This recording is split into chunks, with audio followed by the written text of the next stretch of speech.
सर्वांना नमस्कार.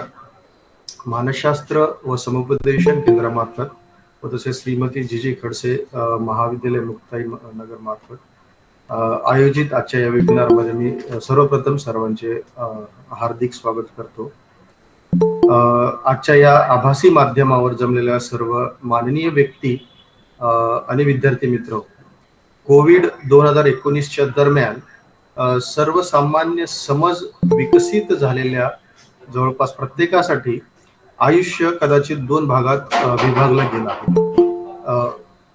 कदाचित दोन भागात विभागले गेलेले आहे. ते म्हणजे कोविडच्या आधीचे आयुष्य आणि कोविडच्या नंतरचं आयुष्य. आणि कदाचित यापुढे आपल्या आठवणीही त्याप्रमाणेच आपल्याला लक्षात राहतील. आणि या दरम्यान 2 ते 3 वर्षात जे काही ताणतणाव अडचणी प्रत्येकाला आपल्या आयुष्यामध्ये वेळोवेळी अनुभवास आल्या, त्या दरम्यान विद्यार्थीही त्यामध्ये भरडून निघालेलाच होता. आणि आपल्या महाविद्यालयाने वेळोवेळी त्या संदर्भात त्यांना मार्गदर्शनपर असे कार्यक्रम आयोजित केलेलेच आहेत आणि करतच आहोत. आणि त्यामध्ये अजून एक आजचं एक पुष्प नक्कीच जुळलं जाईल. मित्र, आपल्या खानदेशातील मातीत कवित्री बहिणाबाई चौधरी यांच्या सरस व तितक्याच ताकदीच्या कविता म्हणजे मन वडाय वडाय उभ्या पिकातलं ढोर, किती हाकल हाकल फिरी येते पिकावर, या ताकदीच्या कवितेने आपल्याला वेळोवेळी ज्यावेळेस ताणतणाव अडचणी आल्या त्यावेळेस एक दीपस्तंभ म्हणून आपल्याला मार्गदर्शन ह्या कवितेने वेळोवेळी आपल्या मातीतील या कवित्रीने केलेलंच आहे. पण तरीही तात्काळ येणारे बदल बहुधा सावरण्यासाठी अवघड जातात. आणि आजच्या या काळामध्ये आपल्याला विद्यार्थ्यांना विशेषतः तात्काळ जे बदल झालेले आहेत ते म्हणजे 2019च्या आधी ऑफलाईन ते ऑनलाईन शिक्षणचा प्रवास आणि लगेच आजच्या 2022 या काळामध्ये ऑनलाईन ते परत ऑफलाईन या शिक्षणाचा प्रवास. ह्या तात्काळ येणाऱ्या बदलामुळे त्यांच्या आयुष्यामध्ये खूप अडचणी निर्माण होतात आणि त्यांचे जे नियोजन आहेत आयुष्यातले किंवा त्यांचे जे प्लॅनिंग आहेत त्यांना बऱ्याच वेळा बदल करावा लागतो किंवा करवून घ्यावा लागतो. या करवून घेण्याच्या दरम्यान जे उद्भवणारे ताणतणाव यावर मार्गदर्शन करण्यासाठी आज आपण एक विशेष व्यक्तिमत्वाला आपल्यामध्ये आमंत्रित केलेलं आहे. त्या म्हणजे प्राध्यापक डॉक्टर अपर्णा अष्टपुत्रे मॅडम. हे मानसशास्त्र विभाग प्रमुख डॉक्टर बाबासाहेब आंबेडकर विद्यापीठ औरंगाबाद इथल्या विभाग प्रमुख आहेत. या कार्यक्रमाच्या औपचारिक सुरुवात करण्याआधी मी या कार्यक्रमाचे अध्यक्षपद स्वीकारावं असं आपल्या कॉलेजचे उपप्राचार्य श्री ए पी पाटील सरांना अशी विनंती करतो की त्यांनी या कार्यक्रमाचे अध्यक्षपद स्वीकारावं. त्यानंतर सर्वप्रथम हा सर. हॅलो. हा सर, येतोय सर आवाज तुमचा. हॅलो. हा सर, आवाज येतोय तुमचा. पाटील सर, आवाज येतोय माझा? हो सर, येतोय. येतोय सर. हॅलो. हा बोला सर. आवाज येतोय सर तुमचा. हॅलो. आज या आभासी पद्धतीने व्याख्यानाला उपस्थित असलेल्या औरंगाबाद विद्यापीठाच्या मानसशास्त्र विभाग प्रमुख डॉक्टर अपर्णा अष्टपुत्रे शिसोदे, मानसशास्त्र विभाग प्रमुख आपल्या महाविद्यालयातील मानसशास्त्र विभाग प्रमुख प्राध्यापक डॉक्टर छाया ठिंगळे, समुपदेशन केंद्राचे सर्व प्राध्यापक बंधू भगिनी, कार्यक्रमाला आभासी पद्धतीने जॉईन असलेले सर्व सहकारी प्राध्यापक बंधू भगिनी आणि विद्यार्थी मित्र मैत्रिणींनो, गेल्या 2 वर्षांपासून आपण सर्वजण एका वेगळ्या अनामिक भीतीने ग्रासल्या गेलेलो आहोत. पूर्ण जग आणि पूर्ण मानवजात एका अनामिक मृत्यूच्या छायेखाली 2 वर्ष वावरत असताना जग राहतात सुरूच राहिली. जगणं काही थांबलं नाही. एका बाजूला जीवाची चिंता आणि दुसऱ्या बाजूला उपजीविकेची चिंता, अशा 2 समस्यांमध्ये सर्वसामान्य माणूस भटकत राहिला. विद्यार्थी वर्ग सुद्धा याला अपवाद नाही. एका बाजूला उद्याची चिंता, उद्याच्या भविष्याची चिंता, भविष्यातलं शिक्षण कसं असेल, मिळणारी डिग्री कशी असेल, उपस्थित किंवा उपलब्ध होणाऱ्या रोजगाराच्या संधी कशा असतील याची चिंता.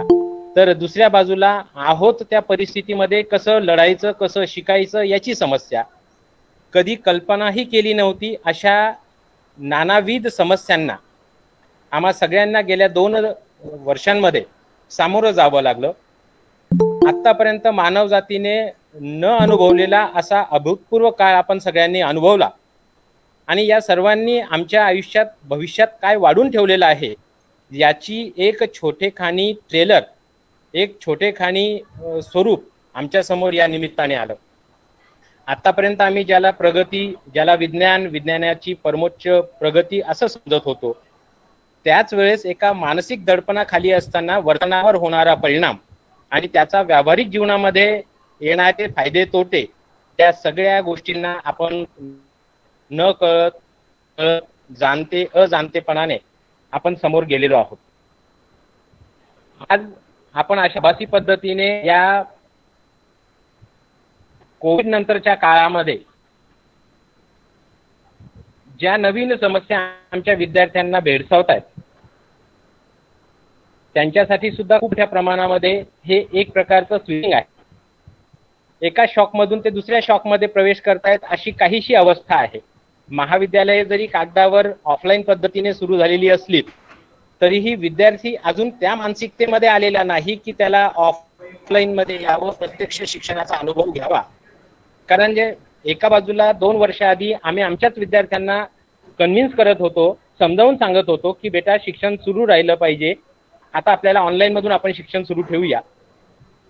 कोविडचा काळ संपला, आता आम्हाला परत त्या विद्यार्थ्याचं समुपदेशन करायला लागतंय, त्याला वारंवार पटवून द्यायला लागतंय की मित्रा, ऑनलाईन कितीही छान असलं तरी तुझं खरं शिक्षण हे ऑफलाईन पद्धतीने असेल. आणि म्हणून आम्हा शिक्षकांना सुद्धा आमची भूमिका आता बदलावी लागली, जी 2 वर्ष आधी आम्ही घेतली होती त्याच्या दुसऱ्या टोकाला आम्हाला येऊन थांबावं लागतंय. आमचीच विचारधारा आता आम्हाला बदलावी लागते. आम्ही एकेकाळी ऑनलाईन शिक्षणाला विरोध करणारी माणसं गेली 2 वर्ष या ऑनलाईन शिक्षणाला इतकी सरावलो की विद्यार्थी आणि शिक्षक या नात्यामध्ये ज्या समस्या या 2 वर्षामध्ये आम्ही अनुभवल्या, त्यामुळे न कळत विद्यार्थ्यालाही आणि प्राध्यापकांनाही ऑफलाईन शिक्षणाचे फायदे कळालेले आहेत, जाणवलेत. पण यासोबतच विद्यार्थ्यांच्या मानसिकतेमध्ये होणारा हा स्विच, हा होणारा बदल आणि त्यांना या सगळ्या गोष्टींमध्ये परत आणण्यासाठी जी एक व्यावसायिक कश्मकश, व्यावहारिक पातळीवरच्या अडचणी विद्यार्थ्यांच्या अंगाने सुद्धा आणि आमच्या शिक्षक वर्गाच्या अंगाने सुद्धा ज्या निर्माण झालेल्या आहेत, त्यांच्या संदर्भात आज डॉक्टर अपर्णा मॅडम आपल्या सगळ्यांना सविस्तर विवेचन करतीलच. पण मित्र हो, या सर्व गोष्टी जरी खऱ्या असल्या तरीही कालही जीवन सुरू होतं, आजही सुरू राहील आणि उद्याही सुरू राहील. आणि हे सगळं सुरू असताना व्यावहारिक अडचणींवर जर मात करायचं असेल तर मानसिकरित्या सक्षम असणं, मानसिक पातळीवर आम्ही हे सगळं पेलू शकतो हा आत्मविश्वास आमच्या विद्यार्थ्यांमध्ये निर्माण करणं ही आमच्या शिक्षकांची जबाबदारी आहे असं मी मानतो. आणि आजच्या या अध्यक्षीय मनोगताच्या निमित्ताने मी डॉक्टर अपर्णा मॅडमांचे मनपूर्वक महाविद्यालयाच्या वतीने सुरुवातीलाच कार्यक्रमाचा प्रोटोकॉल सोडून आभार व्यक्त करतो. कदाचित नंतर ती मला संधी मिळेल न मिळेल आणि औपचारिक आभार प्रदर्शनाचा कार्यक्रम शेवटी होईलच, पण तरीही मॅडमांनी एवढ्या अल्प सूचनेवर आमच्या या विनंतीला मान देऊन आभासी पद्धतीने आपण जॉईन झालात. आणि ही ऑनलाईन पद्धतीची देण आहे की डॉक्टर अपर्णा मॅडम आज आमच्यामध्ये प्रत्यक्ष उपस्थित आहेत. हा योग कधी आला असता मला माहीत नाही. त्यामुळे मॅडम, आपण जुळलेलो आहोत, आपण भविष्यातही जोडलेले राहू आणि आम्ही ग्रामीण भागामध्ये आपल्या निमित्ताने आपले विचार पसरवण्याचा प्रयत्न करू असं आपणास आश्वासित करतो आणि थांबतो. धन्यवाद. धन्यवाद सर.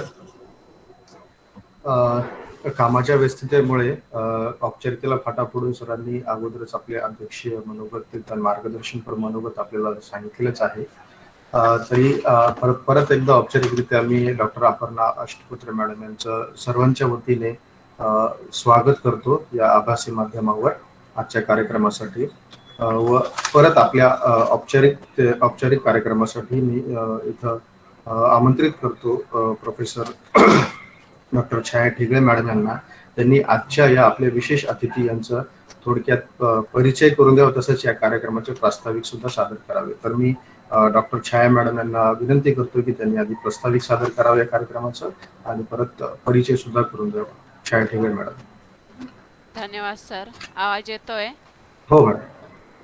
मुक्ताईनगर तालुका एज्युकेशन सोसायटीचे श्रीमती जी खडसे महाविद्यालय मुक्ताईनगर, महाविद्यालयाचे प्रभारी प्राचार्य professor doctor H A Mahajan sir, महाविद्यालयाचे उपप्राचार्य आदरणीय प्राध्यापक doctor A P Patil sir, आजच्या आपल्याला प्रमुख वक्ते म्हणून लाभलेल्या आदरणीय अपर्णा अष्टपुत्रे शिसोदे मॅडम, तसेच महाविद्यालयातील बंधू आणि भगिनींनो, शिक्षकेतर कर्मचारी बंधू आणि भगिनी, तसेच माझे प्रिय विद्यार्थी मित्रांनो, आजच्या कार्यक्रमाचा जो विषय आहे तो म्हणजे ऑनलाईन व ऑफलाईन संक्रमण काळातील ताण व आव्हाने. मित्र हो, आपण जर विचार करायला गेलो तर महाराष्ट्रामध्ये 2020 मध्ये कोविड आला आणि त्या कोविडने म्हणजे कोरोनाने अनेक प्रकारे मानसिकरित्या स्थित्यांतरे घडवून आणली आणि या स्थित्यांतरांच्या माध्यमातून शिक्षण हा घटक देखील अत्यंत महत्त्वाचा आहे. आणि या शिक्षणामध्ये विद्यार्थ्यांना ऑनलाईन वर्ग हे सुरू केले गेले. या कोविडच्या परिस्थितीमध्ये अनेक विद्यार्थी शिक्षणापासून वंचित राहिले. मग सामान्य वर्ग असेल, मध्यम वर्ग असेल, वरिष्ठ वर्ग असेल, याच्यामध्ये अनेक म्हणजे पालक जे होते हे पालक विद्यार्थ्यांना मोबाईल वगैरे देत नव्हते की मोबाईलपासून विद्यार्थ्याने म्हणजे आपल्या पाल्याने दूर राहावं. कारण विद्यार्थी हे वेगवेगळ्या प्रकारचे गेम खेळत असतात, फेसबुक असेल, व्हॉट्सअप असेल, याच्यामध्ये चॅटिंग करत असतात आणि शिक्षणापासून ते मागे राहतात. परंतु एक काळ असा आला तो म्हणजे कोरोना. आणि ह्या कोरोनाच्या परिस्थितीमध्ये पालकांना म्हणजे पाल्यांकडे मोबाईल, लॅपटॉप आणि कॉम्प्युटर देण्याची वेळ आली. आणि अशा वेळेस विद्यार्थ्यामध्ये अचानक प्रकारचे बदल झाले. 2 वर्ष विद्यार्थी हा शिक्षकापासून आणि शिक्षणापासून वंचित राहिला. म्हणजे शिक्षण जरी ऑनलाईन मिळत असलं तरी शिक्षक आणि विद्यार्थी यांच्यामध्ये समायोजन हे घडून आले नाही. आणि त्याचा जो परिणाम आहे हा परिणाम खूप मोठ्या प्रमाणात विद्यार्थ्यांच्या मानसिकतेवर झाला. आणि अशा वेळेस त्यानंतर ऑफलाईन पद्धती आली. 10वी-12वीच्या विद्यार्थ्यांवर त्याचा परिणाम झाला. म्हणजे शिक्षण जे आहे हे ऑनलाईन सुरू झालं आणि परीक्षा ज्या आहेत ह्या ऑफलाईन सुरू झाल्या. याच्यामध्ये विद्यार्थ्यांमध्ये द्विधा स्थिती निर्माण झाली. परीक्षेच्या बाबतीत विद्यार्थ्यांमध्ये भीती निर्माण झाली. कारण की वाचन, लिखाण, गणितासारखा आणि विज्ञानसारख्या विषयापासून विद्यार्थी हे अलिप्त राहिले. कारण गणित हा विषय असा आहे आणि विज्ञान हा विषय असा आहे की ते प्रॅक्टिकल शिवाय होत नाही. आणि विद्यार्थ्यांमध्ये अशा वेळेस आत्मविश्वास जो आहे हा आत्मविश्वास हा कमी झाला. मी जास्त वेळ घेणार नाही. विद्यार्थी मित्रांनो, विद्यार्थ्यांना आणि पालकांना ऑनलाईन ऑफलाईन शिक्षण आणि ऑफलाईन शिक्षणामध्ये विद्यार्थ्यांनी कसं समायोजित व्हावं याचा विचार करणे गरजेचं आहे. तर विद्यार्थी आणि पालकांमध्ये कुठेतरी ऑफलाईनच्या संदर्भामध्ये जनजागृती होणे गरजेचे आहे. 10वीच्या विद्यार्थ्यांनी आंदोलन सुद्धा केलं की शिक्षण हे ऑनलाईन आहे आणि परीक्षा मात्र ऑफलाईन आहेत. याच्यामध्ये विद्यार्थ्यांचं अतोनात नुकसान झालं. जेव्हा विद्यार्थ्यांनी स्वतःला मनाला जेव्हा सूचना देतील की आपल्याला आता ऑनलाईन शिक्षण न घेता ऑफलाईन शिक्षणाकडे आपल्याला जायचं आहे, अशा वेळेस जेव्हा ते मनाला सूचना देतील तेव्हाच मेंदू जो आहे हा मेंदू आपल्या सूचनांचा स्वीकार करेल. आणि अशा वेळेस ऑनलाईनमधून ऑफलाईन शिक्षणाकडे आपली मानसिकता जी आहे ही मानसिकता आपली तयार होईल. म्हणून मित्रांनो, आदरणीय अष्टपुत्रे मॅडम आपल्याला मार्गदर्शन करणारच आहेत. पुन्हा एकदा मी अष्टपुत्रे मॅडम यांचं स्वागत करते आणि माझं प्रास्ताविक संपवते. तसेच आपल्याला आजच्या कार्यक्रमाला लाभलेले प्रमुख वक्ते आदरणीय प्राध्यापक अपर्णा शिसोदे मॅडम यांचा परिचय करून देत असताना, मॅडम असोसिएट प्राध्यापक म्हणून डॉक्टर बाबासाहेब आंबेडकर औरंगाबाद या विद्यापीठामध्ये 17 वर्षापासून कार्यरत आहेत. त्यांचा इंटरेस्ट म्हणजे स्वतःची आवडीचा विषय जर असेल तर तो म्हणजे व्यक्तिमत्व विकास, पॅरेंटिंग आणि सायकोथेरपीमध्ये ते अनेक प्रकारचे कार्य करत असतात, व्याख्याने वगैरे देत असतात. तसेच डॉक्टर बाबासाहेब आंबेडकर विद्यापीठामध्ये त्या मानसशास्त्राच्या BOS मेंबर आहेत. तसेच PhDच्या गाईड देखील आहेत. तसेच मॅडमांनी नॅशनल इंटरनॅशनल शोध निबंध हे एकूण 25 सादर केलेले आहेत. आणि मॅडमांना अनेक प्रकारे सन्मानित सुद्धा करण्यात आलेलं आहे. 2011 मध्ये लायन्स क्लब मार्फत त्यांना द्रोणाचार्य हा पुरस्कार मिळालेला आहे. तसेच डॉक्टर बाबासाहेब आंबेडकर विद्यापीठामध्ये शैक्षणिक विभागामार्फत त्यांना बेस्ट टीचर म्हणून अवॉर्ड मिळालेला आहे. खरोखर मित्रांनो, मॅडमचे जे कार्य आहे हे कार्य अफाट आहे. केव्हाही आपण त्यांच्याशी बोला, एकदम हसतमुखत पद्धतीने त्या बोलतात, सहकार्य करतात. आम्ही जरी मानसशास्त्राचे असले तरी अनेक समस्या मी मॅडमांना विचारते आणि ते माझे काउन्सिलिंग देखील करत असतात. म्हणून आम्हाला मॅडम अत्यंत म्हणजे ग्रामीण भागामध्ये तुम्ही आम्हाला लाभल्या. आमच्या विद्यार्थ्यांना, आमच्या प्राध्यापकांना निश्चितच तुमचं मार्गदर्शन मिळेल यात काही शंका नाही. तर मी प्रास्ताविक आणि प्रमुख वक्त्यांचा परिचय संपवते. धन्यवाद. धन्यवाद मॅडम. मित्र हो, मानसशास्त्र म्हटलं तर बऱ्याचदा संभ्रम असा होतो की बहुधा हा फक्त मनोरोग्यांशी निगडित विषयासंदर्भातच मार्गदर्शन करत असतील, परंतु मानसशास्त्र आपल्या आयुष्यामध्ये जवळपास काय किंवा प्रत्येक आयुष्यातल्या पैलूंना तो आवश्यक असा घटक आहे आणि त्याबद्दल मार्गदर्शन मिळवणं त्यातल्या त्यात अजून आवश्यक आहे. आणि त्यात आपल्याला आजचे प्रमुख अतिथींचा मार्गदर्शन लाभतंय हे आपलं खरंच सौभाग्य आहे. तर परत मी एकदा बहिणाबा चौधरी यांची कवितेची 2 ओळी वाचून, मन पाखरू पाखरू त्याची काय सांगू मात, आता होत भुईवरी गेलं आभायात. तर बाकी सगळ्या श्रोत्यांचे मन इकडं तिकडं जाण्याच्या अगोदर त्यांच्या मनाचा ताबा अपर्णा मॅडम घेतील असं मी विनंती करतो की अपर्णा मॅडमांनी त्यांचं बहुमूल्य असं मार्गदर्शन आम्हाला द्यावं. Doctor Aparna madam. धन्यवाद. माझा आवाज येतोय बहुतेक. हे आपल्याला ऑनलाईन पद्धतीमुळे ही सवय लागलेली. आधी सगळ्यात पहिले विचारा की आता आवाज येतोय का. हा बदल आपल्यात झाला. मी सगळ्यात पहिले डॉक्टर छाया ठिगळेंचे आभार मानेन. ती माझी मैत्रीण आहे, आम्ही बॅचमेट आहोत आणि कायम आम्ही बोलत असतो. त्या काळात मला तिचं खूप अप्रूप होतं की इतक्या छोट्या गावात येऊन तिच्या गावातली ती पहिली व्यक्ती होती जी पोस्ट ग्रॅज्युएट करते, इतकी बाहेर शिकायला आली. आणि आज छोट्या गावात का असेना पण त्या ज्या ठिकाणी गरजेचं आहे त्या ठिकाणापर्यंत ती पोहोचली आहे आणि तिथे खूप चांगलं काम करते आहे. प्राचार्य, उपप्राचार्य सगळ्यांना नमस्कार आणि इथे ऑनलाईन जे सगळे उपस्थित आहेत त्यांना देखील नमस्कार.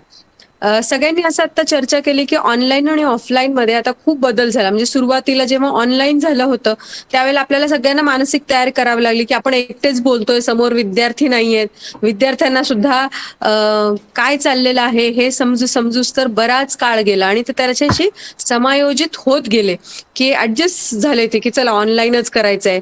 मग त्याच्यामध्ये अनेक ऑप्शन्स मुलांनी शोधून काढले की कॅमेरा ऑफ करून ठेवायचा, माईक ऑन ऑफ करायचा आणि आपल्याला जे पाहिजे ते काम करायचं आणि इकडे हे चालू राहिलेलं आहे असं पण काही आपल्याला दिसलं. आणि ह्याची आता सवय झाली होती आम्हाला शिक्षकांना देखील. पटपट घरातलं फार ट्रॅव्हलिंग, आता मोठ्या गावांमध्ये ट्रॅव्हलिंगचा मोठा इश्यू असायचा की समजा विद्यापीठात यायचं तर किमान अर्धा तास आधी निघायला लागायचं, तर तो वेळ वाचलेला होता. आणि ऑनलाईन आम्ही मुलांशी बोलत होतो, घरातलं आटपायचं आणि बोलायचं. तर तर या ह्याला आता थोडंसं रुळलो होतो.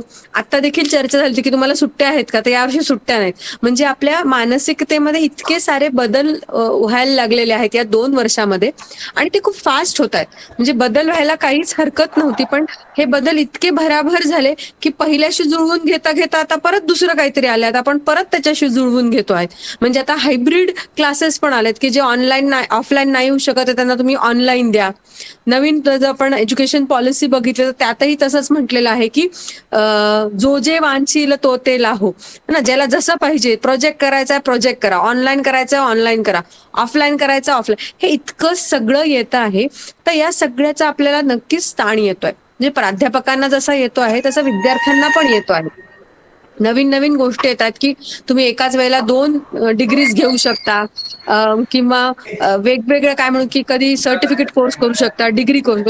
हे इतके सगळे बदल आता होत आहेत आणि या बदलांशी जुळवून घेणं जरा कठीण जात आहे. ताण का येतो आहे हे आता आपल्या बऱ्यापैकी माहिती आहे की हे जे बदल झाले आहेत, कधी काय होईल हे सांगता येत नाहीये. या सगळ्यामुळे आपल्या सगळ्यांनाच ताण यायला लागलेला आहे. समस्या आहे, हे असं आहे. समस्या सोडवायची तर 2 पद्धती असतात. एक तर आपलं वातावरण बदलावा म्हणजे समस्या सुटेल. दुसरं आपण स्वतःत बदल करावा म्हणजे समस्या सुटण्याची शक्यता वाढते. म्हणजे जर का मला ऑफलाईन क्लासेस करायचे आहेत तर आता मला जावं लागणार आहे, वर्गात बसावं लागणार आहे, माझी बसायची सवय मोडलेली आहे. अनेक सवयी मोडलेल्या आहेत ज्या आधी होत्या आणि दुसऱ्या नवीन सवयी लागलेल्या आहेत. मोबाईलवरती असणं, मोबाईलवरती खूप वेळ असणं आणि जे क्लासेस चालू आहे त्याची विंडो छोटी करून बाकीकडे पण चॅटिंग करणं, ह्या ज्या अनेक नवीन सवयी लागलेल्या आहेत. काही चांगल्या पण सवयी लागल्यात की आता 2 वर्षापूर्वी जर आपला प्राध्यापकांना सांगितलं असतं की ऑनलाईन क्लासेस घ्या, तर आपण सगळे म्हणलं कशाला ऑनलाईन, काय करायचंय, कुठे ते झूम ऍप करा, कुठे तो गुगल क्लासरूम करा, कुठे टीचमेंट करा. पण आपण सगळे आता टेक्नो सॅव्ही झालो. जे आपण टेक्नॉलॉजी पासून लांब जात होतो ते आपण थोडंसं टेक्नॉलॉजी पाशी जवळ आलो. ही चांगली पण गोष्ट त्याच्यामधनं झालेली आहे. वातावरण बदलायचं आहे. जेव्हा आपण वातावरणाचा विचार करतो तर आपण सगळ्यांनी कोविड काळामध्ये बदललं, एन्व्हायरमेंट चेंज केलं की आपण मोबाईलवरती आलो, लॅपटॉपवरती आलो. आपण वेगवेगळ्या ज्या आपल्या गोष्टी होत्या, वेगवेगळ्या ज्या मेथड्स होत्या, त्या वेगवेगळ्या मेथड्स आपण ट्राय करायला लागलो. फक्त आधी लेक्चर मेथड होती, ती लेक्चर मेथड न करता आपण पीपीटीज करायला लागलो. पीपीटी फार रेअरली आपण करायचो, कधीतरी पॉवर पॉईंट प्रेझेंटेशन करायचो. पण आता आपल्या लक्षात आलं की नाही, त्यांनी मुलांपर्यंत आपल्याला व्यवस्थित जाता येत आहे. तर हे आपण आपल्यातही बदल केले वातावरणानुसार. आता काय झालं की आता परत आपण नॉर्मलकडे यायला लागलो. नॉर्मलकडे येताना भीती संपलेली अजूनही नाहीये. म्हणजे आपण अजूनही पेपरमध्ये वाचतो की चायनामध्ये लॉकडाऊन झालंय, अजून कुठेतरी 4थी वेव्ह आलेली आहे, 5वी वेव्ह आलेली आहे. आपल्याकडे काय होईल अजून काही नक्की सांगता येत नाही. या सगळ्या अनिश्चिततेच्या काळामुळे काय झालेलं आहे, आपले ताण वाढलेले आहेत आणि आपले आव्हानं पण वाढलेले आहेत. म्हणजे आता परत पूर्वीसारखं व्हायचं आहे इतकं सोपं नाही. आपण खूप सहज म्हणतो की हे बदल करून टाकले पाहिजे, चेंज करा, किंवा खूप साऱ्या म्हणी पण म्हणतो आपण, चेंज इज ओनली कॉन्स्टंट वगैरे. पण मला माहितीये, तुम्हालाही माहितीये की बदल करणं सगळ्यात अवघड काम आहे. आणि असे बदल जे आपल्याला नको आहेत ते बदलणं तर अजून त्रासदायक आहे. मग असे बदल करण्यासाठी, कारण जोपर्यंत आपण बदलणार नाही तोपर्यंत आपला ताणही कमी होणार नाही आणि जे आव्हानं आलेली आहेत त्यांना आपण नीट पेलता पण आपल्याला येणार नाही. म्हणजे त्याचा पॉझिटिव्ह इम्पॅक्ट आपल्याला दिसणार नाही. तर आज मी जे तुमच्याशी संवाद साधणार आहे, मी खरं तर गप्पाच मारणार आहे तुमच्याशी. एक 20-25 मिनिटं गप्पा मारेन आणि त्याच्यानंतर तुमचे प्रश्न उत्तरं करूया. तर ह्या 20-25 मिनिटात 5 गोष्टी सांगणार आहेत ज्या मला असं वाटतं बेसिकली आपण बदलणं गरजेचं आहे, जर आपल्याला ताण कमी करायचा असेल आणि हे आव्हानं जर पेलायची असतील तर.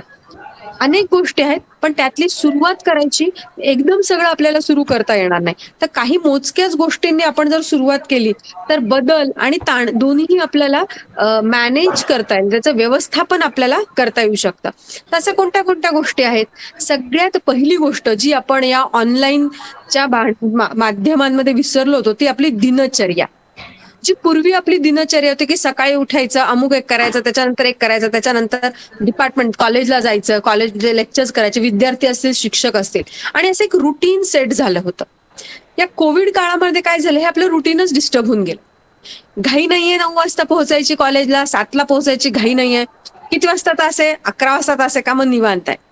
उठणं उशिरा झालं, रात्री जागरणं झाली, बाहेर कुठे जात नव्हतो त्याच्यामुळे सगळं जे रुटीन होतं ते आपलं सगळं डिस्टर्ब झालं. शहरी भागामध्ये खूप जास्त झालं. ग्रामीण भागामध्ये तुम्ही मला सांगा किती डिस्टर्ब झालं ते. रात्रीची जागरणं मुलांची वाढली. कारण ऑनलाईन जर आपण तुम्ही कधी पण जर चेक केलं तर आपल्याला दिसत की खूप सारी मुलं ऑनलाईन असतात.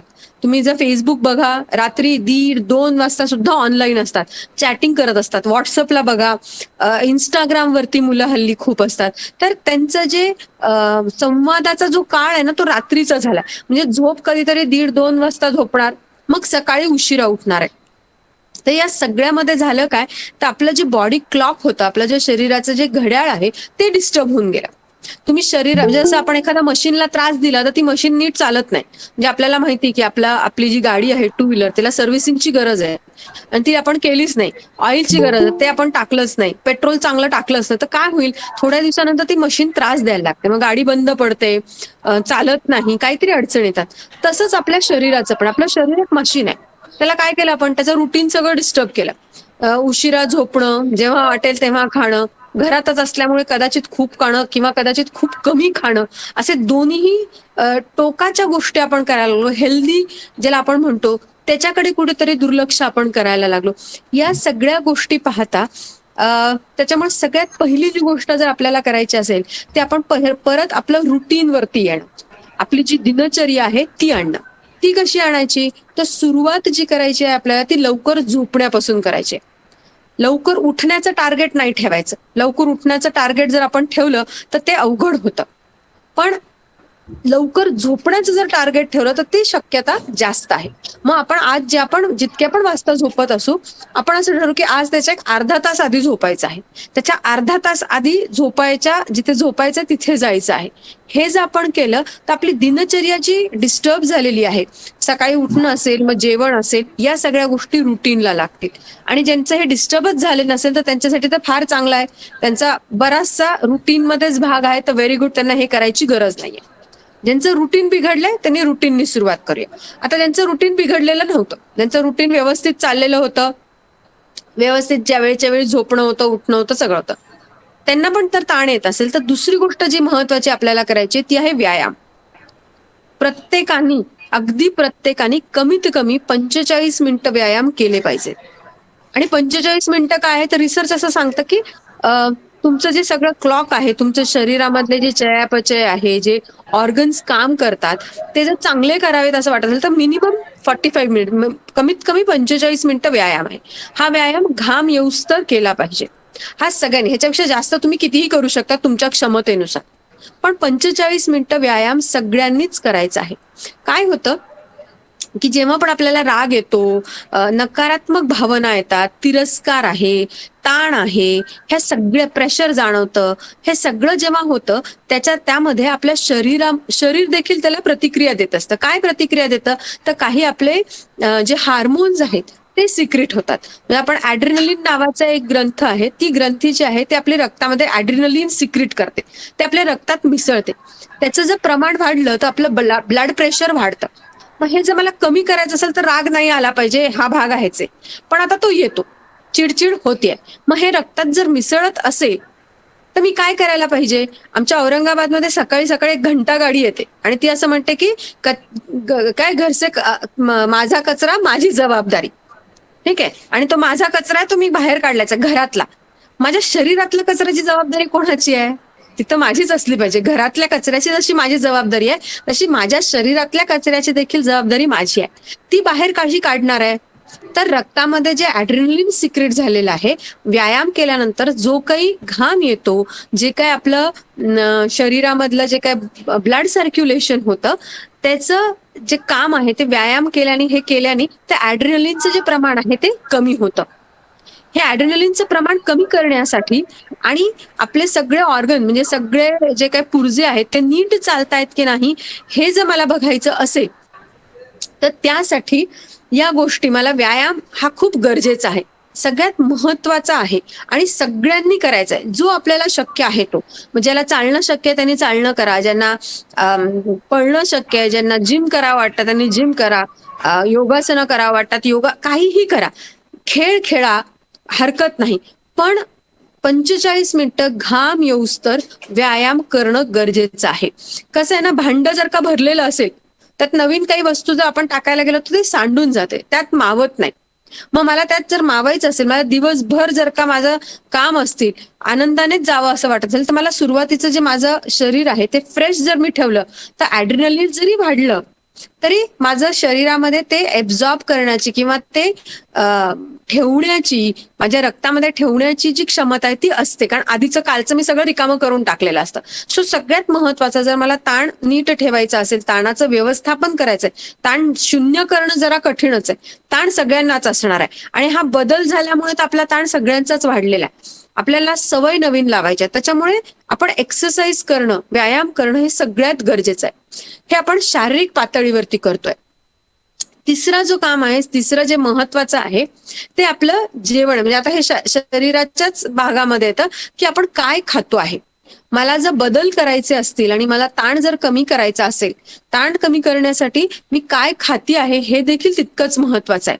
जर तुम्हाला चिडचिड होत असेल, तुमच्या घरातले तुम्हाला सांगत असेल की तुम्ही आजकाल फार चिडचिड करतायत, छोट्या छोट्या गोष्टीवर राग येतो आहे, पटकन रिॲक्ट होत आहे, तर चेक करा तुमचं हिमोग्लोबिन कमी झालेलं आहे का, तुमचं B12 कमी झालेलं आहे का. कारण जेव्हा जेव्हा हिमोग्लोबिन कमी होतं त्यावेळेला आपल्याला असं दिसलं की आपलं राग वाढलेला आहे, आपण चिडचिडेपणा वाढलेला आहे, कारण थकवा आहे शरीरामध्ये. त्याच्यामुळे घरचं सकस आहार घेणं हे सगळ्यात महत्वाचं आहे. मला माहित नाही, शहरी भागामध्ये हे प्रमाण फार जास्त आहे. बाहेरचं खाणं असेल, हॉटेलमधलं खाणं असेल, फास्ट फूड खाणं असेल, हे आमच्याकडे औरंगाबादमध्ये खूप मोठ्या प्रमाणामध्ये आहे. छोट्या गावात ते प्रमाण नसेल तर फार चांगली गोष्ट आहे. आणि जर असेल, कारण सध्या ग्लोबलायझेशन आणि ऍडव्हर्टायझिंगमुळे पॅक्ड फूड बहुतेकांच्या घरात यायला लागलेलं आहे. चिप्सचं प्रमाण वाढलेलं आहे, मॅगीचं प्रमाण वाढलेलं आहे, फास्ट फूड ज्याला आपण म्हणतो, पटकन इन्स्टंट गोष्टी करणं, हा जो भाग आहे तो वाढलेला आहे. तो जर कमी असेल तर फार उत्तम, नसेल तर तो आपल्याला कमी करायचा आहे. म्हणजे शरीराच्या पातळीवरती या जर 3 गोष्टी आपण केल्या तर आपण अर्ध्यापेक्षा जास्त लढाई आपण जिंकलेली आहे ताणाशी सामना करण्यासाठी. आता पुढे आपण मानसिक पातळीकडे जाऊया. हे थोडंसं जरा जास्त आहे, कारण जास्त त्याला मेहनत घ्यावी लागणार आहे. शरीर पातळीवरती काय की आपण सहज ते आपल्याला दिसतंय, बदल केलेला मला दिसतोय, जेवणातला बदल मला दिसतोय. मानसिक पातळीवरती जे आपण करतो ना, त्याचे बऱ्याचदा आपल्याला गोष्टी दिसत नाहीत, ते अमूर्त स्वरूपात असतात. आणि अमूर्त स्वरूपात असल्यामुळे काय होतं की आपल्याला क्लिअरच होत नाही की हो बदल होतोय का नाही होतोय. मग ह्याच्यासाठी काय करावं लागेल? भाषणाने तर खरंच उपयोग होत नाही, पण या भाषणाने तुम्ही जर बदल केला तर नक्की तुमच्यात बदल होईल. काय करायचंय? एक वही करायची आहे. वही शक्य नसेल तर प्रत्येकाकडे आता अँड्रॉइड मोबाईल आहे, मोबाईलवरती एक्सेल सगळ्यांच्याच ह्याच्यात असतं किंवा नोटपॅड असतं, टू डू लिस्ट असते, तर ती काढायची आहे आणि त्यामध्ये आपल्याला काय बदल करायचे आहेत हे मला लिहायचे आहे. एका वेळेला फक्त 3 बदल करायचे. एका वेळेला फक्त 3 बदल करायचे. त्यातले 3 जे बदल आहेत ते लिहून ठेवायचे की मला काय बदल करायचे. खूप स्पेसिफिक बदल आपल्याला लिहावे लागणार आहेत की रोज सकाळी उठायचे आहे किंवा रोज व्यायाम करायचा आहे. फक्त एवढंच लिहायचं नाहीये, तर त्याच्या सोबतच तो मी कुठे करणार आहे आणि केव्हा करणार आहे. जो काही मला बदल करायचा आहे तो बदल लिहायचा आहे, तो केव्हा आणि कुठे करायचा आहे हे देखील मला तिथे लिहायचं आहे. ह्यानी काय होईल की आपला बदल जो आहे ना तो खूप स्पेसिफिक होतो. नाहीतर आपण काय म्हणतो, वेग सांगतो की हो मी फार ठरवते मला हा अमुक बदल करायचा आहे, पण होतच नाही हो ठरवल्यासारखं. का होत नाही? कारण मी त्याला खूप स्पेसिफिक दिलेलं नसतं की केव्हा करायचंय, कसं करायचंय. आणि जेव्हा करायची वेळ येते तेव्हा मग कंटाळा येतो, कारण बदल करणं हा सगळ्यात अवघड काम आहे. अवघड याच्यासाठी की माझ्या मेंदूला परत रिवायर्ड करावं लागतं. आपला मेंदू जो आहे त्या दिवसभरातली जी कामं आपण करतो त्यातली 95% आपण बिना विचार करता करतो, मशीन सारखी कामं करतो. पाणी प्यायचंय मला, तर ग्लास कसा उचलायचा, तो पाण्यात कसा टाकायचा किंवा नळ कसा उघडायचा हा मी विचार करत नाही. तो खूप मेकॅनिकल होऊन जातं. ग्लास उचलून पाणी प्यायचं मेकॅनिकल आहे. उठून मला गावाला जायचं किंवा माझ्या डिपार्टमेंटमध्ये जायचं, कॉलेजला जायचं, तो रस्ता मी विचार नाही करत, तो ऑटोमॅटिक होतं. तर असे आपण ऑलमोस्ट दिवसभरात जेवढी कामं करतो त्यातली 95% कामं ही आपण ऑटोमॅटिक करतो. आपल्या मेंदूत त्याचं जे सर्किट आहे ना ते तयार झालेलं असतं. आता जर मला जेव्हा बदल करायचा आहे त्यावेळेस हे जे सर्किट आहे ना हे मला बदलावं लागतं. त्याच्यासाठी मला मेहनत करावी लागते की आहे जे सर्किट ते बदलायचं आहे. छोटीशी गोष्ट आहे, आपण उठल्यावर बहुतेक उजवा पाय पहिल्यांदा टाकतो आणि चालायला लागतो. आज आता तुमचं हे आपलं हे लेक्चर झाल्यानंतर तुम्ही उठाल तर तेव्हा डावा पाय पहिले टाकून बघा. बघा तुम्हाला विचार करावा लागतो. पहिले पटकन उजवाच पाय जातो. म्हणजे आपल्या मेंदूला आपल्याला सांगावं लागेल की आता हे वायर बदलायचंय मला. हे सगळं चेंज करायचं आहे. त्याच्यामुळे बदल करणं हा एक मोठा प्रोसेस आहे. फार लगेच होत नाही. पिक्चरमध्ये होतं की ऍक्सिडेंट झाला आणि एकदम माणसाचं व्यक्तिमत्वच बदलून गेलं किंवा काहीतरी अनुभव आला आणि तो एकदम बदलून गेला. असं एकदम होत नाही आणि होऊ पण नाही. कारण जे इन्स्टंट येतं ते इन्स्टंट जातं पण. त्याच्यामुळे स्लो प्रोसेस जे आहे त्या स्लो प्रोसेसने एका एका टप्प्याने आपल्याला हे बदल करायचे आहेत. आता हे कुठले कुठले बदल आपल्याला करायचे आहेत त्याची जर यादी केली तर त्यातले पहिले आपण 3 बदल घेऊ शकतो. याच्याबद्दल तुम्हाला जर अजून डिटेल माहिती हवी असेल ते खूप चांगलं बेस्ट सेलर बुक आहे ॲटॉमिक हॅबिट्स म्हणून. हे ॲटॉमिक हॅबिट्स नावाचं पुस्तक मराठीमध्ये पण अवेलेबल आहे, इंग्लिश पण आहे त्याचं व्हर्जन आणि तुम्हाला अमेझॉनवरती हे ऑनलाईन मिळून जातं. तर हे जे ॲटॉमिक हॅबिट आहे त्याचा जो लेखक आहे तो असं म्हणतो की आपण बदल जेव्हा करतो ते का दीर्घकाळ राहत नाहीत. कारण बऱ्याचदा काय होतं आपण उत्साहात सुरुवात तर करतो की आता सोमवारपासून बिलकुल फिरायला जायचं, व्यायाम करायचा, अभ्यास करायचा 2 तास, वाचन करायचं 1 तास आणि पण ते पुढे जात नाही. ते का जात नाही? कारण त्याचं एक आहे की हे बदल करण्यासाठी आपल्याला खूप ऊर्जा लागते. जसं मी म्हणलं की हे जे आपलं वायर्ड आहे हे वायर कट करून मला नवीन वायरिंग टाकायचं आहे, वेगळ्या ठिकाणी वायरिंग टाकायचं. त्याच्यामुळे आपल्याला मेंदूला पण काम करायला लागतं आणि आपल्या शरीराला पण काम करावं लागतं. त्याच्यामुळे एनर्जी खूप जास्त लागते. मग जेव्हा खूप जास्त एनर्जी लागते ते एका लेवलपर्यंतच आपण जास्त वापरू शकतो. त्याच्यानंतर मात्र आपल्याला मग त्या एनर्जीचा कंटाळा येतो. मग आपण म्हणतो मी कंटाळा आला, मी थकले. तर त्याचं कारण हे आहे की एनर्जी खूप लागते. मग ते बदल करायचेच नाही का? बिलकुल करायचे. इथे आमची सायकोलॉजी कुठेतरी उपयोगाला येते. बघा जेव्हा आपण जेवायला बसतो त्यावेळेला पोळी वाढलेली, भाकरी वाढली, ती भाकरी पूर्णच्या पूर्ण टाकतो का पोटामध्ये, तोंडामध्ये? नाही. मग आपण काय करतो त्याचे तुकडे करतो, छोटे छोटे तुकडे करतो. त्याला चावून चावून बरं ते तुकडे जसे तसे गिळतो का? नाही. त्या तुकड्यांचे पण अजून छोटे छोटे तुकडे करतो चावून चावून आणि मग ते खातो. मला जर मोठा बदल करायचा असेल त्या मोठ्या बदलाचे मला तुकडे करावे लागतील छोटे छोटे. त्या छोट्या छोट्या तुकड्यांचे अजून छोटे छोटे भाग करावे लागतील आणि मग ते बदल होऊ शकतील. म्हणजे आता उदाहरणाचा घेऊया आपण की व्यायामाला सुरुवात करायची आहे. आता मी सांगितलेल्या म्हणून कदाचित तुम्हाला वाटेल बाबा आता आपण उद्यापासून सुरू करूया व्यायाम. लगेच उद्या 5 किलोमीटर फिरून आलो असं करायचं नाही. 1 दिवस जाल, 2 दिवस जाल, तिसऱ्या दिवशी पाय दुखणार, कंटाळा होणार. मग काय करायचं? आपलं टार्गेट काय आहे? मला 5 किलोमीटर चालायचंय. 5 किलोमीटर चालायचंय. मी टार्गेट ठरवेन की साधारण या 15 दिवसानंतर मी 5 किलोमीटर गेले पाहिजे. मग 15 दिवसानंतर 5 किलोमीटर आहे तर आज मी 1 किलोमीटर जर चालले, 3 दिवस 1 किलोमीटर चालूया. 1 किलोमीटर 10 मिनिटं. बघा 10 मिनिटं काढणं आपल्याला अवघड जाणार नाही. 10 मिनिटं सहज आपण काढू शकतो व्यायामासाठी. 10 मिनिटं झालंय, पण 3 दिवस झाले, अजून मी त्याच्यामध्ये 10 मिनिटं वाढवले. असं जर मी हळूहळू केलं तर हा बदल आहे ना स्लो प्रोसेसमध्ये तो अंगवळणी पडेल. माझ्या मेंदूला पण खूप लगेच कड सगळे वायर्स तोडायची गरज नाही. छोटंसंच आहे, 10च मिनिटं आहे. त्यामुळे बदल जेव्हा मला करायचा आहे तेव्हा छोटे छोटे बदल मला करायचे आहेत. हे मानसिक पातळीवरती मला खूप ठरवावं लागेल, एकदम मोठं नाही. कायम लक्षात ठेवा जेव्हा मोठा बदल करायचा आहे तर पोळी आपण पूर्ण खात नाही, घास करतो, ते घास देखील आपण चावून खातो. हे उदाहरण जर आपण लक्षात ठेवलं तर आपल्याला जे बदल आहे ते बऱ्यापैकी आपल्याला करता येणार आहे. आता हे सगळं शारीरिक पातळीवरती होतंय. मानसिक पातळीवरती मला काय करायचं आहे? जसं मॅडम पण म्हणाले आता की पॉझिटिव्ह थिंकिंग. बऱ्याचदा काय होतं की आता लॉकडाऊनचा आणि या सगळ्याचा अजून एक दुष्परिणाम असा झाला की आपण विचार खूप करायला लागलोय. म्हणजे पूर्वी जेवढा विचार करत होतो ना त्याच्यापेक्षा कितीतरी पटीने आता जास्त ओव्हर थिंकिंग जे आपण म्हणतो. कारण वेळ आहे आपल्याकडे, आपल्या शरीरात ऊर्जा आहे, ती ऊर्जा आपण वापरत नाहीये. तर ऊर्जा वापरली नाही गेली तर ती कुठेतरी काय म्हणतो कन्व्हर्जन होतं, त्याचा ट्रान्सफर होत राहते. मग ती विचारांमध्ये होते. मग आता असं केलं तर कसं होईल आणि खूप विचार करायला लागलो आणि ती सवय लागते ज्याला आपण कंपल्सिव्ह थॉट प्रोसेस म्हटलंय. तर हे जे कंपल्शन जे झालंय ते खूप वाढलेलं आहे या कोरोना काळामध्ये. असं होईल का, तसं होईल का, खूप एका मागोमाग एक खूप जास्त विचार येतात ज्याला आपण ओव्हर थिंकिंग म्हणतो. खूप मोठ्या प्रमाणाने अधिक प्रमाणामध्ये विचार करणं. आता हे विचार करताना होतं काय, मला कळतंय की मी खूप विचार करते पण मी थांबवू नाही शकत आहे. मी थांबवू नाही शकत आहे, दुसरं कोणीही थांबवू शकत नाही. आपले विचार जर थांबवायचे असतील तर आपल्यालाच काम करावं लागणार आहे. मग काय करता येऊ शकतं? आणि ह्याच्याने बघा ताण पण कसा वाढतो. म्हणजे आता आपण बरेच जण, मला एक तर वाटतं की प्राध्यापक आहेत, तर प्राध्यापकांचं एक उदाहरण देते की आपण आता सगळेजण बसले आहोत आणि तुमच्या प्रिन्सिपलच्या ऑफिसमधला एक माणूस येतो आणि तुम्हाला सांगतो की सरांनी तुम्हाला आता ताबडतोब बोलवलेलं अर्जंटमध्ये. तुम्ही उठून ऑफिसपर्यंत हार्डली तुम्हाला 1 मिनिट लागत असेल चालत जायला. काय येतो हो मनामध्ये विचार?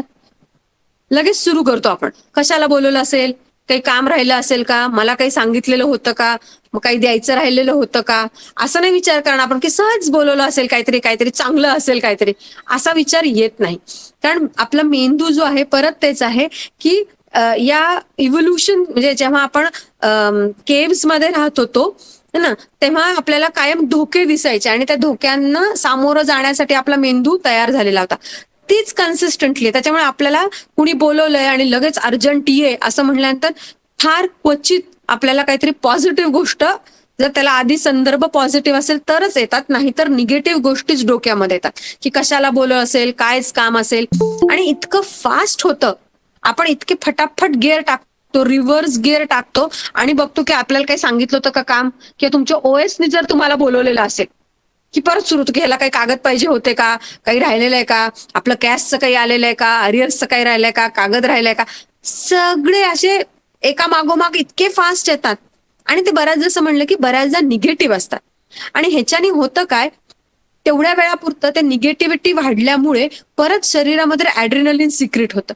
कारण आपल्याला एक मेकॅनिझम आहे की जर आपल्या समोर काही डेंजर आहे, काही ताण आलेला आहे, तर आपल्याकडे 2च प्रतिक्रिया आहेत. एक तर त्याला सामोरं जाणं, आम्ही ज्याला म्हणतो फाईट, एक तर त्याच्याशी लढा किंवा तिथून पळून जा. तर जेव्हा जेव्हा धोके आहेत असं आपल्याला लक्षात येतं, आपल्या मेंदूच्या लक्षात येतं की धोका आहे काहीतरी, त्या दोन्हीसाठी तो तयारी करतो. कशाची तयारी करतो? एक तर लढायची किंवा पळून जाण्याची.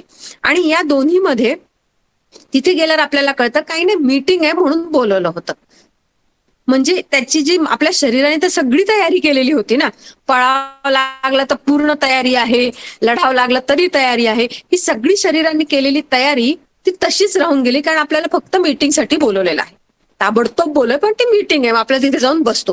पण आपल्या शरीराने सगळं केलंय. हे कशामुळे केलंय? तर आपल्या फक्त विचारांमुळे झालेलं आहे, आपल्या ओव्हर थिंकिंगमुळे झालेलं आहे. हे विद्यार्थी पण तसंच करतात. शिक्षकांनी बोलवलंय, फोन आलाय, परीक्षा आहे, म्हणजे फक्त कोणीतरी बोलवलं तेव्हाच नाही, तर अनेक वेळा आपण बसल्या बसल्या उगाच ओव्हर थिंकिंग करतो.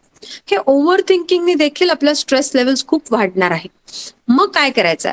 आता विचार जर बंद करायचे असतील तर आपल्याला एक स्टॉप थॉट मेथड नावाची एक पद्धत आहे, जी तुम्ही सायकोलॉजीचे नसलात तरीही तुम्ही वापरू शकता, किंवा तुम्ही छाया मॅडमचे पण तुम्ही मदत घेऊ शकता.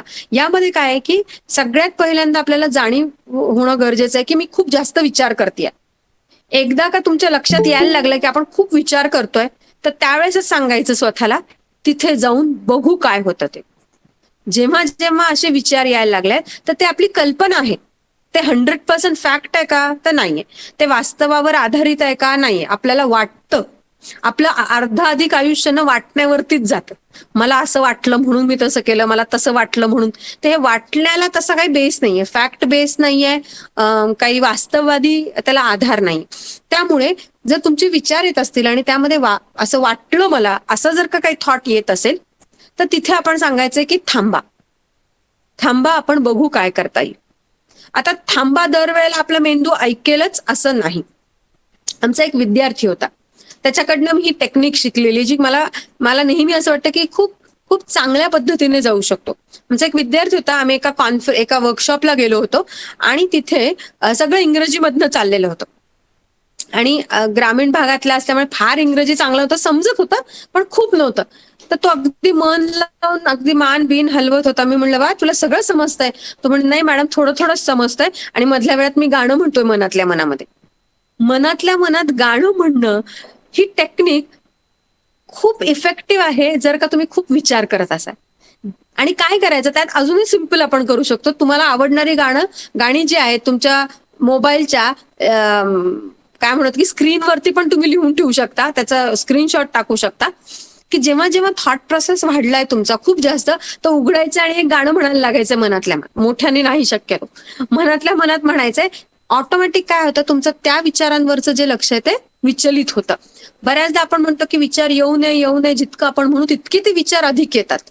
असंही होतं. म्हणजे मला ह्याच्याकडे फोकस करायचं नाहीये असं म्हटलं, उलट त्याच्याकडे फोकस जास्त जातं. मग माझा फोकसच जर मी दुसरीकडे केला, तर ऑटोमॅटिक काय होईल, माझे विचार जे आहेत ते कमी होणार आहेत. म्हणजे माझा ताण वाढवणारा जो एक घटक आहे, की मी खूप जास्त विचार करते, तो मला कमी करता येऊ शकतो. हा सायकोलॉजिकल लेव्हलवरती. ह्याच्यात पण टप्पे आपल्याला करायला लागतील. एक आधी बघा, की केव्हा आपण सगळ्यात जास्त विचार करतोय, त्याची नोंद ठेवा. त्याच्यानंतर गाण्याची नोंद ठेवा. गाणं मी ऑप्शन दिलं, तुम्हाला जे आवडेल ते तुम्ही करू शकता, माझं काही म्हणणं नाहीये. पण हे एक सिम्पल आहे, गाणे सगळ्यांनाच आवडतात. तर गाण्याची यादी करा, की जेव्हा खूप विचार करतो तेव्हा कुठलं गाणं म्हणायचंय. पटकन तेव्हा कदाचित आठवणार नाही. त्याच्यामुळे जसं म्हणलं, की स्क्रीनशॉट काढून ठेवा, लिहून ठेवा आणि बघा आणि ते मनातल्या मनात म्हणा. सो थॉट प्रोसेस आपण काय करू शकतो, नियंत्रणात आणू शकतो. असं म्हटलं जातं, गौतम बुद्ध असं म्हणत होते, की ज्याचं आपल्या मनावर नियंत्रण आलं आणि ज्ञानेंद्रियांवर नियंत्रण आलं, त्याचं सगळ्यावरती नियंत्रण आहे. तर आपण ऍटलिस्ट आपल्या विचारांवरचं नियंत्रणाने ही प्रोसेस सुरू करूया. 5वं आणि शेवटचं जे सगळ्यात महत्वाचं आहे, मला जो ताण जर कमी करायचा असेल, तर मी आभार मानले पाहिजे. सतत कोसत बसणं, हा कोविड झाला म्हणून असं झालं, हे ऑनलाईन झालं म्हणून तसं झालं, अमुक झालं म्हणून, असं सतत कोसत बसण्यापेक्षा किंवा नावं ठेवण्यापेक्षा यातनं मला काय नवीन चांगलं मिळालं, जे मी केलंच नव्हतं. म्हणजे कोरोना आला म्हणून मी ऑनलाईन शिक्षणाकडे वळाले किंवा मी ऑनलाईन चा विचार केला. कोरोना आल्यामुळे मला कदाचित वेळ मिळाला, स्वतःमध्ये काय बदल करायचे, आपण थोडेसे अजून जागरूक झालो. हा जो पॉझिटिव्ह अप्रोच आहे, मला काय मिळालं, माझ्याकडे काय आहे. दुःखी माणूस कोण असतो, जो सतत माझ्याकडे काय नाही ह्याकडे बघत असतो. आणि सुखी माणूस कोण असतो, जो माझ्याकडे काय आहे ह्याकडे फोकस करतो. तर माझ्याकडे काय आहे, आपल्याला हे उदाहरण सगळ्यांनाच माहितीये, की एक मुलगा होता जो रडत होता, की माझ्याकडे बूट नाहीयेत. आणि मग त्याला दिसलं, की एक मुलगा, त्याला एक पायच नाहीये. किमान माझ्याकडे 2 पाय आहेत, त्याच्यात मी खुश राहायला पाहिजे. माझे 2 डोळे अजून चांगले आहेत. कोरोना झाला आणि मी त्यातनं वाचलो आहे. आणि वाचल्यानंतर माझी इम्युन सिस्टीम चांगली आहे. So try to see good things. काय चांगल्या गोष्टी आहेत माझ्याकडे, काय नाहीयेत याकडे फोकस केलं तर आपण रडत बसणार आयुष्यभर. म्हणजे ज्याला आम्ही कुरकुरे पर्सनॅलिटी म्हणतो, सतत कुरकुर करतात. म्हणजे त्यांच्याकडे काही नाहीये का असं नाहीये, पण ते करत राहतात. म्हणजे चांगल्यातलं चांगलं जरी असलं ना, तरी त्यातही त्यांना खुसपट दिसत राहतं. आणि अनफॉर्च्युनेटली शिक्षकांमध्ये हे प्रमाण जास्त आहे. कारण आपल्याला चुका काढायची सवय असते ना, आपल्याला तो आपल्या प्रोफेशनचा भाग आहे मुलांच्या चुका काढणे. त्याच्यामुळे मग ते त्या प्रोफेशन पुरतं न ठेवता आपण पर्सनल लाईफमध्ये पण आणतो. आपण सतत चुकाच बघत राहतो. तर तो प्रोफेशनचा भाग तिथेच ठेवूया आणि काय चांगलं आहे हे जर आपण बघितलं आणि त्याबद्दल आपण जर आभार मानत गेलो, की येस मी आज जिवंत आहे, थँक्यू, हा जर आभार मानले, तर मला असं वाटतं की खूप पॉझिटिव्हिटी वाटेल आणि ऑटोमॅटिक ह्याचा बदल झाल्याला आपल्याला चॅलेंज वाटेल. आपल्याला हा वैताग वाटणार नाही. आता परत ऑफलाईन वैताग. आधी चांगलं होतं, ऑनलाईन परीक्षा घेतली, गुगल फॉर्म तयार केला, लगेच मार्क येत होते, पेपर तपासायचं काम नव्हतं. पण जेव्हा गुगल फॉर्म करता येत नव्हता, त्यावेळेस पण आपण कुरकुर केली होती, की कशाला गुगल फॉर्म, ईमेलवर पाठवा, है ना. म्हणजे बदलांना सामोरं जाणं आपल्याला वैतागच वाटतो. कारण जसं मला हार्ड वायर येतात, आपलं फार धोका किंवा आपण फार दोषी आहोत असं नाहीये, पण हे आपण बदलू शकतो ना. आपण सांगू शकतो की येस ठीक आहे, आपण याला चॅलेंज म्हणून करून तर बघू, चुकेल अजून काय होईल, करून तर बघूया. सो असं जर आपण पॉझिटिव्हली गेलो आणि जे आहे त्याच्याबद्दल जर आपण आभार मानले, तर मला असं वाटतं की खूप पॉझिटिव्ह गोष्टी होऊ शकतात. माझ्याकडे काय नाही यापेक्षा माझ्याकडे काय आहे याकडे जर मी बघत राहिले, विद्यार्थी असतील, शिक्षक असतील, तर मला असं वाटतं की हा जो स्ट्रेस आहे ना, हा खूप इझी वाटेल. हा आपल्याला ताणच वाटणार नाही. ताण कोणाला वाटतो, जे सतत म्हणत खूप ताण आहे हो, खूप ताण आहे, त्यांना कायम ताण असतो.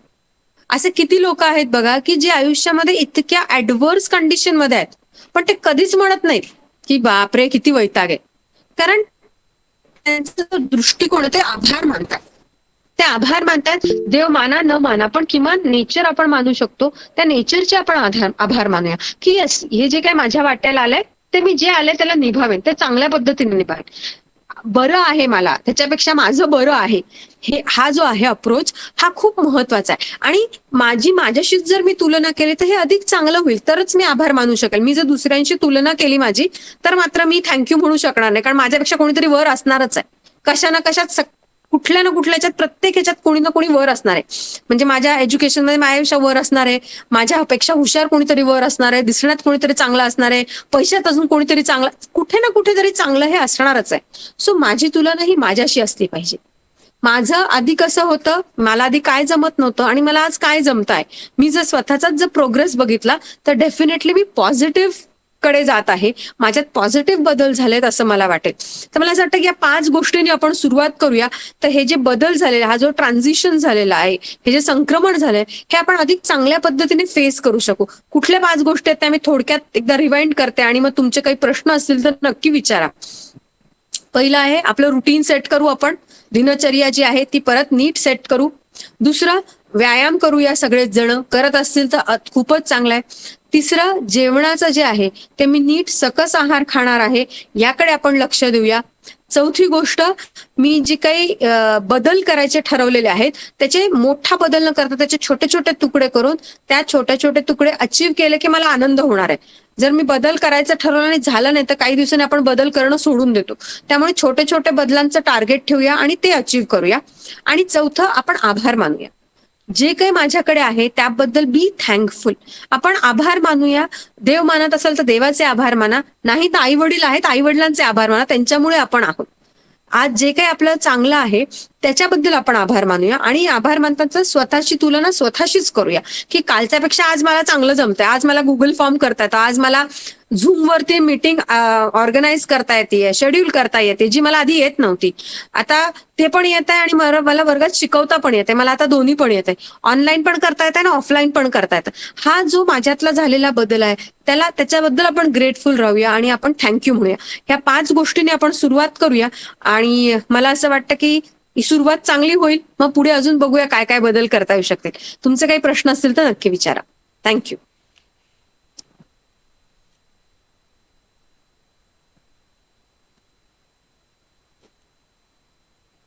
सर तुमचा माईक अनम्यूट करा. थँक्यू. धन्यवाद मॅडम. मित्रो, या चांगल्या सेशन नंतर सगळ्यांच्या नजरेस मी एक गोष्ट आणू इच्छितो. एवढं ज्ञानाचं भांडार मॅडमनी आपल्या समोर व्यक्त केलं तरी त्यांच्या नावामध्ये मात्र इन सर्च हा शब्द खूप शोभून दिसतोय की ते अजून परत सर्च करतायत, अजून परत ज्ञानाचं भांडार मिळू पाहतायत. हे उल्लेखनीय बाब मी तुमच्या नजरेस आणू देऊ इच्छितो. जर कोणाचे प्रश्न असतील, मॅडमांना काही मार्गदर्शनासंदर्भात विचारणं असेल तर तुमचं स्वागत आहे. त्यांनी त्यांचं माईक ऑन करून प्रश्न विचारावा.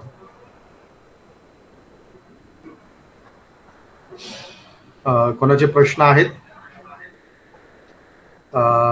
कोणाचे प्रश्न येण्यात पूर्वी मॅडम मी एक प्रश्न विचारावंसं वाटतंय मला या ठिकाणी.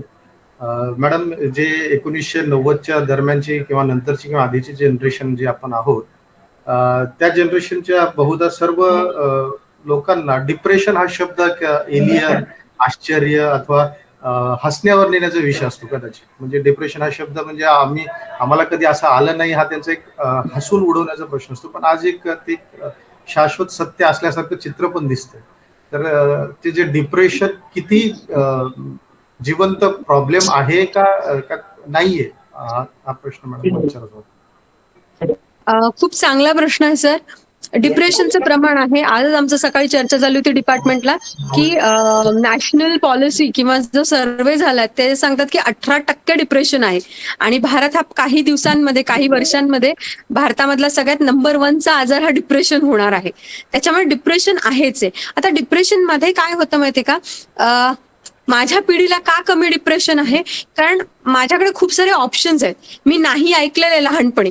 मला पाहिजे म्हणल्यावर सगळ्या गोष्टी कधीच मिळालेल्या नाहीयेत. मला जी मिळालेली ती मी वाटावी लागलेली आहे. मला की नवीन ड्रेस तुझा आणि मग फक्त तो माझाच असं कधीच नव्हतं. मोठ्या बहिणीचे कपडे लहानांनी घातलेत, लहानांचे अजून कोणाला तरी गेलेले आहेत. हे आपण सगळ्यांनी अनुभवलंय. आता मला सांगा, आपल्या मुलांनी, लांब नको जाऊयात आपण, आपल्याच मुलांनी जुने कोणाचे तरी कपडे घातलेत असं झालंय का? आपण असं केलंय का? आपण म्हणतो कशाला, आपणच विकत आणू.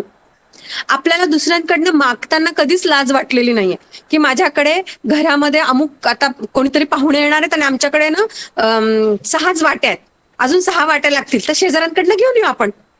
आपल्याला कधीच लाज नाही वाटली. आज आपण आणतो का? आज आपण आणत नाही, आपण विकत आणू.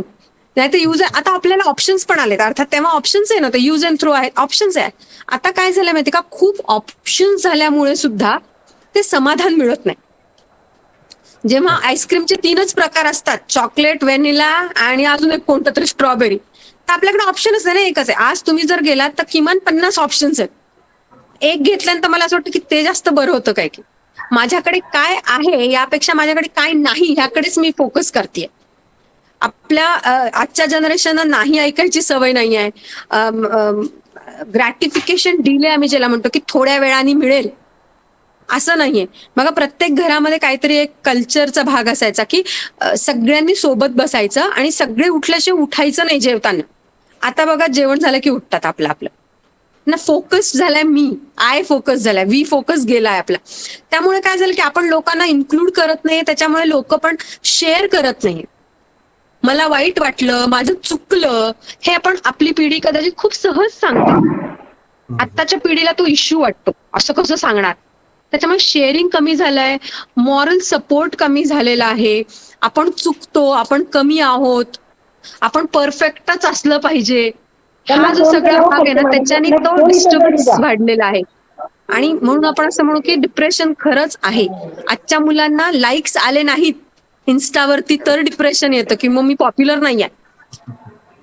Yes, तो yes. त्यांचा थॉट प्रोसेस बदललाय. सगळे बेस्टच पाहिजे, सगळ्यांना नेता व्हायचंय, कार्यकर्ता कोणालाच नाही. त्यामुळे अडचण. येस येस करेक्ट आहे. Thank you ma'am. मी परत एकदा सर्व श्रोता मंडळींना आवाहन करतो, जर त्यांचे काही डिस्कशनमध्ये प्रश्न असतील तर कृपया त्यांनी त्यांचे प्रश्न मॅडमांना विचारावे.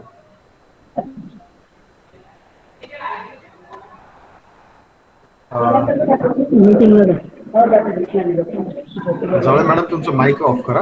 जावळे मॅडम तुमचं माईक ऑफ करा. काही प्रश्न आहेत का श्रोते मंडळांपैकी? विद्यार्थी किंवा शिक्षक जे काही प्रेझेंट आहेत त्यांनी प्रश्न विचारलेस काही असतील तर सांगा. मी एक 10 ते 20 सेकंदाचा वेळ देतो. त्या दरम्यान काही प्रश्न असतील तर कृपया प्रश्न विचारा.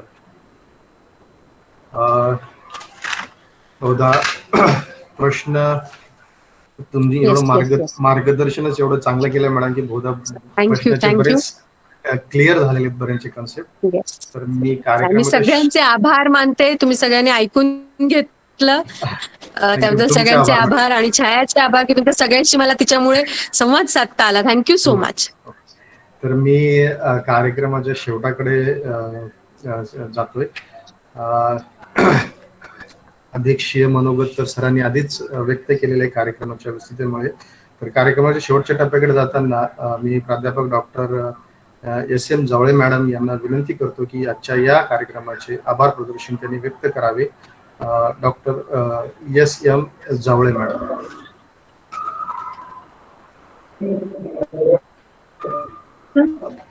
जावळे मॅडम. आपल्या महाविद्यालयात हा बोलतोय सर. आवाज येतोय? येतोय मॅडम. येतोय मॅडम. आवाज येतोय? येतोय मॅडम. आज आपल्या महाविद्यालयात समुपदेशन केंद्र व मानसशास्त्र विभाग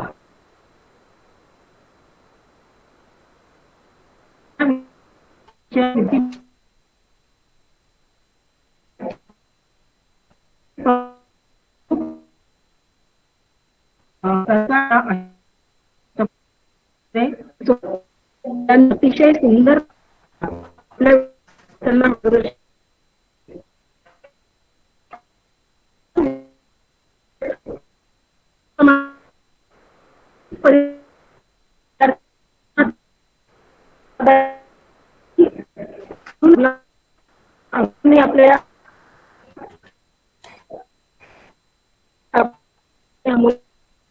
दिला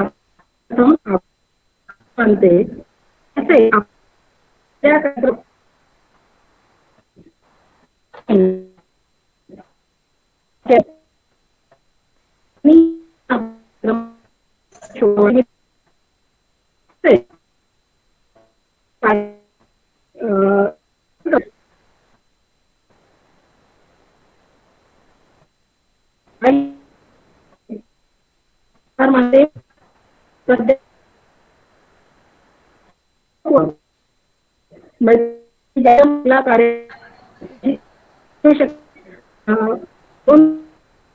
मध्ये कार्य आणि मॅडम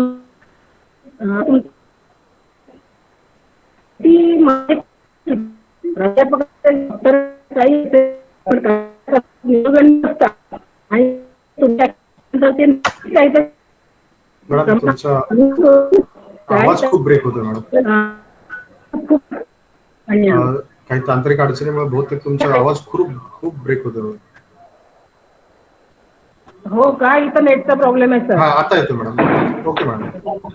हा ठीक आहे. त्याच तर याच्यामध्ये. आजचा हा कार्यक्रम हा प्रशासनाच्या वतीने संपला असं मी जाहीर करते. धन्यवाद मॅडम, धन्यवाद. थँक्यू सर्वांना थँक्यू.